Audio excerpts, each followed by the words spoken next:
Who is the greatest television detective? Sherlock Holmes, Columbo, Olivia Benson? Wrong. The real greatest TV detective is none other than Jake Peralta of Brooklyn Nine-Nine. The often underestimated officer has proven himself time and time again with his over-the-top dedication to the job and ridiculous attention to detail that makes him the Nine-Nine's problem solver, even if at times he's also the Nine-Nine's biggest problem.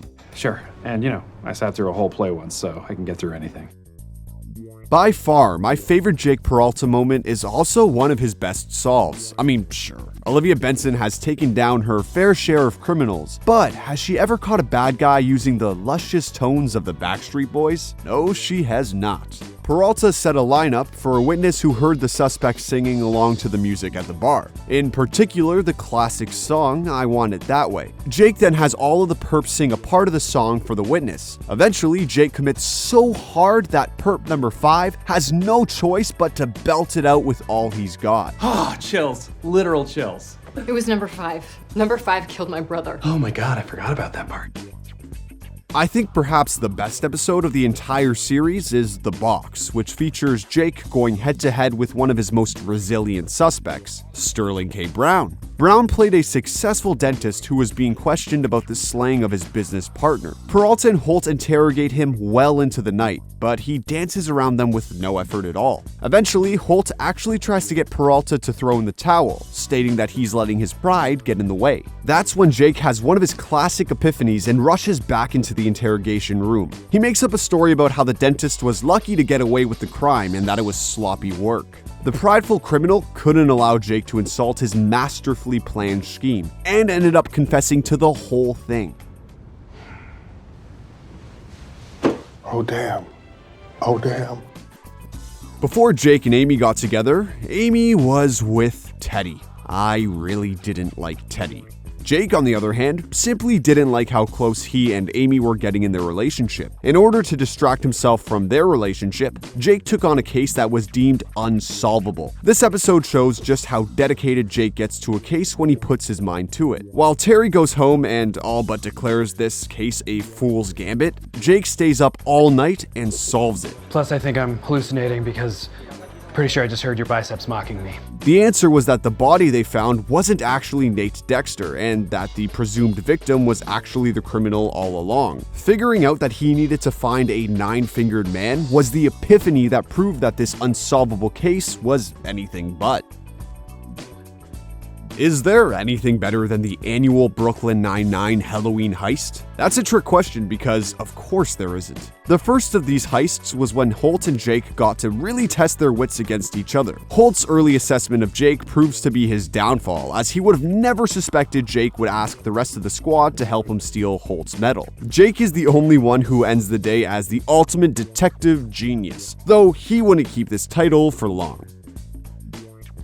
One of the moments that broke Jake's heart was when Captain Holt admitted to him that a detective named Dillman was the best he'd ever worked with. The second that was said, we knew that a confrontation was inevitable. Sure enough, Dillman did arrive at the 99th precinct, played by none other than JK Simmons. He was so confident that he believed he could look at someone in the eyes and in seconds figure out everything about them as a person. After a glitter explosion on Peralta's desk messed up a case, both Jake and Dillman were put on the case. Dillman presented evidence that pointed to Jake, earning him a suspension. Jake then figures out that Dillman falsified the evidence in order to get himself put on Holt's task force. Not only that, but he proves that Dillman was no longer a detective, but an employee at Yarn Barn. Not only that, but he's currently working part-time at Yarn Barn, a hobby shop in Albany. I have his manager on the phone right now. Not every genius moment concerns a case. I have to say his smartest choice was getting together with Amy. I would say one of Jake's finest moments was his perfect proposal. Amy Santiago, will you marry me? By tying his proposal to the annual Halloween heist, he showed just how well he knew Amy. She perfectly deduces every aspect of his plan and finds herself with the belt that proves she's this year's ultimate detective genius. Only the inscription on the belt has been changed to Amy Santiago, will you marry me? Sorry Ross and Rachel or Jim and Pam, this is why Amy and Jake are the ultimate sitcom couple. Jake wasn't exactly Amy's father's first choice to take his daughter's hand in marriage. The two had a horrible time getting along, even though Amy made it very clear that they were both acting like children. Things took a turn, however, when Jake figured out one of Mr. Santiago's cold cases. While solving that case was a big deal, gaining the approval of Amy's father was a much harder task to accomplish. You just know that this is a story they will tell at every family reunion for decades to come. One of Jake's most impressive solves in the series was actually all about Christmas. When the squad participates in Secret Santa, Jake not only figures out that Holt was given his name, but he is able to deduce who everyone else's Secret Santas are as well. He dubs himself Jake Sherlock Peralta. For the brilliant mind of Detective Jacob Sherlock Peralta, I legally changed my name. It's quite simply elementary. And then proves to be worthy of the name. Jake goes around the room and discusses how everyone's reactions clearly indicate which of the other detectives they drew. The sad part is that if he wouldn't have proven why he's such a brilliant Christmas detective, they wouldn't have redrawn their names. All he wanted was some nachos for Christmas. In the first season, Jake Peralta very nearly proved that he was just as bad as a detective as it seemed like he was. He arrested a suspect on a hunch with absolutely no evidence. This forced the entire squad to stay for 48 hours to try and solve the case before the perp was released with no charge. Jake tries everything to get the guy to confess, including annoying him into submission and showing him pics of where he met Regis Philbin. Just as he's about to be released, Jake pulls it together by finding a picture of the perp with his cellmate. Not only that, but he found evidence that the cellmate was the one who committed the crime.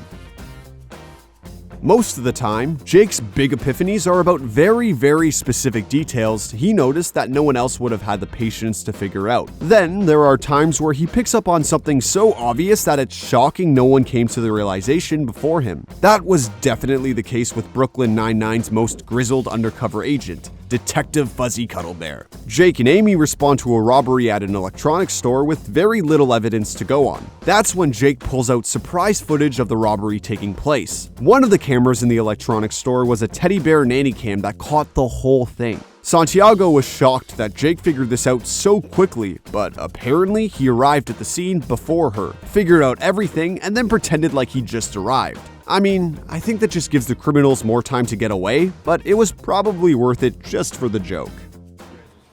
Detective Santiago? Don't walk away from me!